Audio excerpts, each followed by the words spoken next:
Welcome to the session on vectors, solving geometric problems.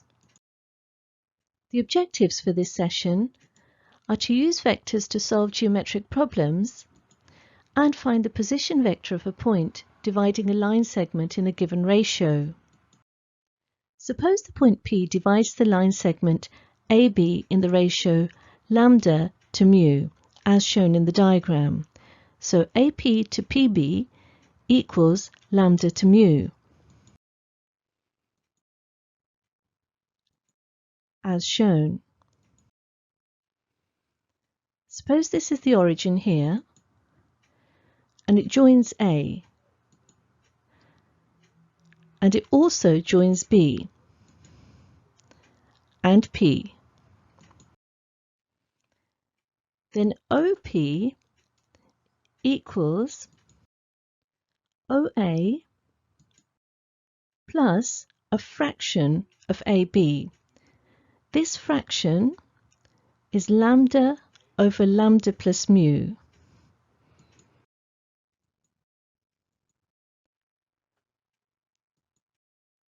And then replacing AB with position vectors gives us the expression shown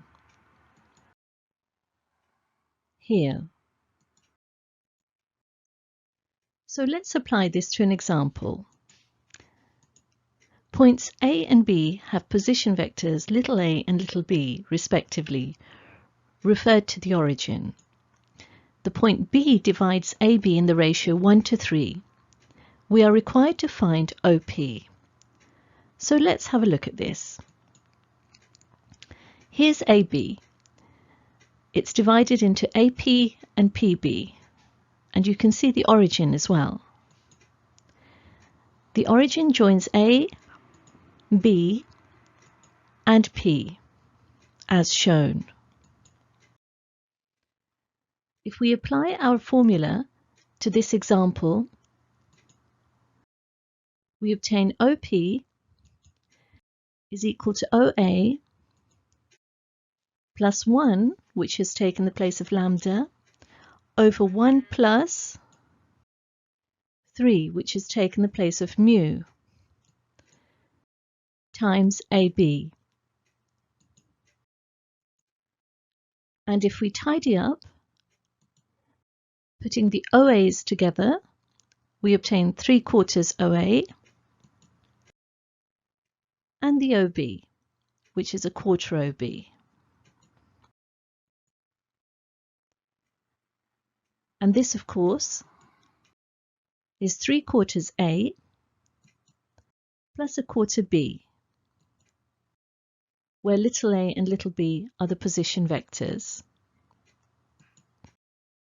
Now let's take a look at some theory relating to non-parallel vectors. So if A and B are two non-parallel vectors and pa plus qb equals ra plus sb, then we have that P equals R and Q equals S. Let's take a look at an example. The parallelogram OABC has a point P where the diagonals OB and AC intersect. The vectors A and C are equal to OA and OC respectively. Prove the diagonals bisect each other. So let's take a look at the diagram and solve this problem. From the diagram, we have that OB equals OC plus CB. This equals C plus A.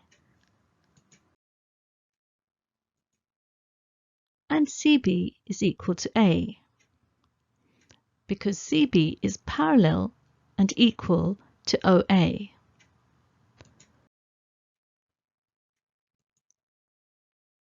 We also have that AC equals AO plus OC.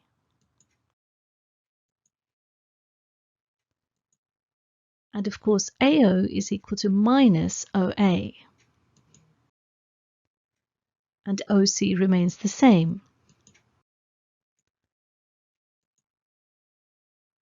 So we have that AC is equal to minus A plus C.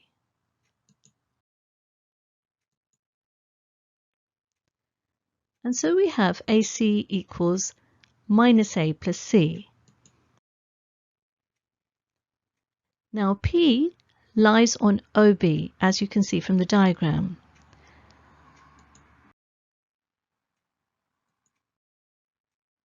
And since OB equals C plus A, OP must be a scalar multiple of C plus A.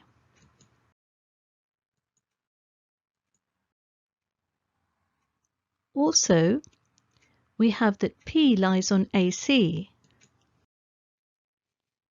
So therefore, OP, which equals OA plus AP,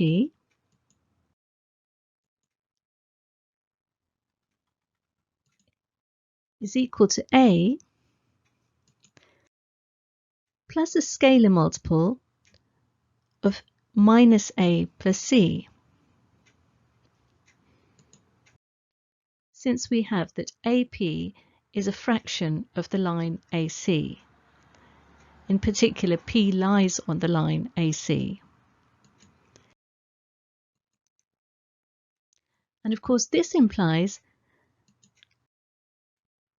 that lambda times C plus A is equal to A plus mu times minus A plus C, because both of these expressions are equal to OP. And so rearranging gives lambda A plus lambda C equals 1 minus mu times A plus mu times C. And since A and C are not parallel, we can conclude that lambda equals 1 minus mu and lambda equals mu. And so we have from both these equations that lambda equals 1 minus lambda. Rearranging this gives us that lambda equals a half. And since lambda equals mu, we have that mu equals a half also.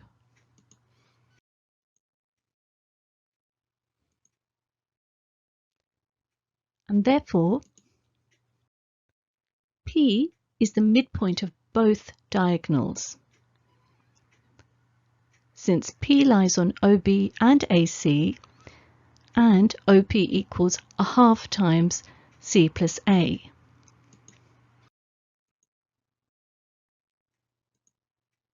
And therefore the diagonals bisect each other. And we have proved our example. Now let's have a go at another example. In triangle ABC, AB equals 7i minus 2j and AC equals 5i minus 7j. Find the size of angle CAB in degrees. Let's see how we can tackle this problem. We can either find the lengths of the three sides and then use the cosine rule, or convert the vectors to magnitude direction vectors and then find the third angle. So let's solve this. We're going to use method 1. The length of AB by Pythagoras equals the square root of 7 squared, which is AB in the x direction, plus minus 2 squared, which is of course AB in the y direction, to give us square root of 53. Similarly, the length of AC is equal to the square root of 5 squared plus minus 7 squared, which equals the square root of 74.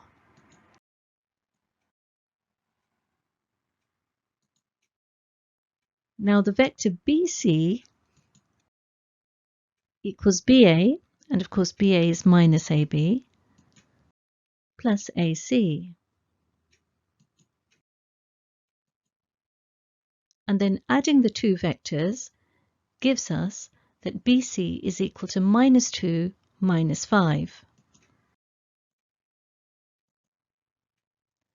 And therefore, again using Pythagoras, we have that the length of BC is equal to the square root of minus 2 squared plus minus 5 squared, which equals the square root of 29. Now recall the cosine formula. We're going to plug in the values of little a, little b, and little c into this formula to find cos A.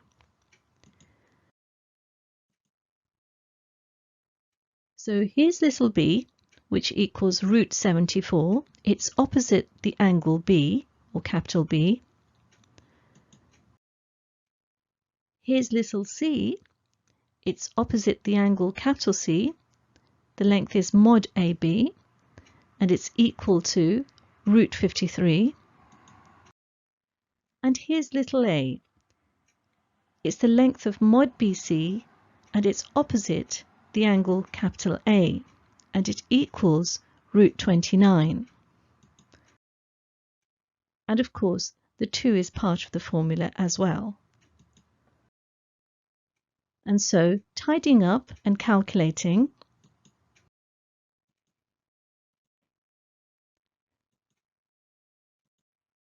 gives us that cos A equals 0.782. And therefore, if we inverse cos, we obtain A equals 38.6 degrees. This brings us to the end of this session. If you have understood its contents, you should be able to use vectors to solve geometric problems and find the position vector of a point dividing a line segment in a given ratio. Thank you very much for listening. To understand this topic in greater depth, do attempt the exercises in your textbook related to this topic.